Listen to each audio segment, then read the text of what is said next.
জামাত নেতার বিরুদ্ধে সরকারি গাছ লুটের অভিযোগ, প্রতিবাদ করায় প্রাণনাশের হুমকি।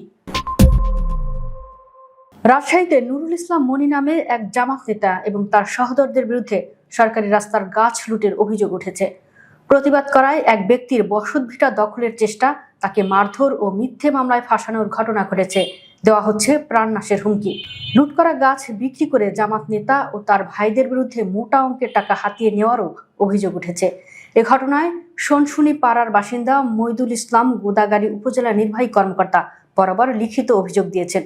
অভিযোগের অনুলিপি কপি রাজশাহীর জেলা প্রশাসক ও উপজেলা সহকারী কমিশনার বরাবর দেওয়া হয়েছে। এ সংক্রান্ত কিছু প্রমাণ ইতিমধ্যে গণমাধ্যমের হাতে এসেছে। লিখিত অভিযোগপত্রে নুরুল ইসলাম মনির রাজনৈতিক পরিচয় স্পষ্টভাবে উল্লেখ না করে তাকে একটি প্রভাবশালী রাজনৈতিক দলের নেতা হিসেবে উল্লেখ করা হয়েছে। তবে অনুসন্ধানে জানা গেছে নুরুল ইসলাম মনি রাজশাহী মহানগর জামাতের রাজপাড়া থানা কমিটির আমির। তিনি গোদাগাড়ীর সোনাশুনি পাড়ার মৃত আব্দুল হামিদের ছেলে এবং বর্তমানে রাজশাহী মহানগরীর বহরমপুর এলাকার বসবাস করছেন। অভিযোগে মইদুল ইসলাম উল্লেখ করেন, প্রায় 3 মাস আগে রাজনৈতিক প্রভাব খাটিয়ে নুরুল ইসলাম মনি ও তার ভাইয়েরা কোনো ধরনের সরকারি অনুমতি ছাড়াই এলাকার সরকারি রাস্তার পাশ থেকে 22টি তালগাছ কেটে বিক্রি করেন।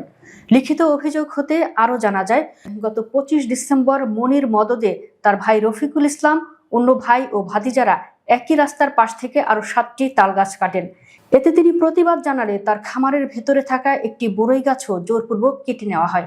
মইদুল ইসলামের ভাষ্য অনুযায়ী বিষয়টি তিনি স্থানীয় ভূমি অফিসে মৌখিকভাবে জানালে ক্ষুব্ধ হয় মনির ভাই রফিকুল ইসলাম সহ অন্যান্যরা। তার বসতভিটা দখলের চেষ্টা করেন। বাধা দিলে তাকে লাঠি ও লোহার রড দিয়ে বেধড়ক মারধর করা হয়। এতে তিনি গুরুতর আহত হন এবং গত 4 জানুয়ারি গোদাগাড়ী উপজেলা হাসপাতালে চিকিৎসা নেন। মইদুল ইসলাম অভিযোগ করেন, ঘটনার পরদিন 5 জানুয়ারি রফিকুল ইসলাম নিজেকে আহত দেখে তার বিরুদ্ধে একটি মিথ্যা ও উদ্দেশ্য প্রণোদিত মামলা দায়ের করেন। মামলার পর থেকেই মনি ও তার ভাইয়েরা তাকে নিয়মিত প্রাণনাশের হুমকি দিচ্ছেন বলে অভিযোগ করেন তিনি। এ কারণে তার পরিবার চরম নিরাপত্তাহীনতায় রয়েছে। অভিযোগপত্রে আরও উল্লেখ করা হয়, সরকারি তালগাছ লুটের ঘটনায় নুরুল ইসলাম মনি ছাড়াও তার ভাই রফিকুল ইসলাম, শামসুল আলম ও সালাউদ্দিন সরাসরি জড়িত। তারা সরকারি রাস্তার 29টি তালগাছ প্রকাশ্যে কেটে বিক্রি করেছেন বলে অভিযোগ করা হয়েছে। রাজনৈতিক প্রভাবের কারণে এলাকাবাসী মুখ খুলতে সাহস পাচ্ছেন না বলেও অভিযোগ উল্লেখ করা হয়েছে। এ বিষয়ে গোদাগাড়ী উপজেলা নির্বাহী কর্মকর্তা মোহাম্মদ নাজমুস সাদাত রত্ন বলেন, অভিযোগটি খতিয়ে দেখা হবে। যদি সরকারি রাস্তার গাছ কাটা হয়ে থাকে, বিষয়টি অত্যন্ত গুরুতর।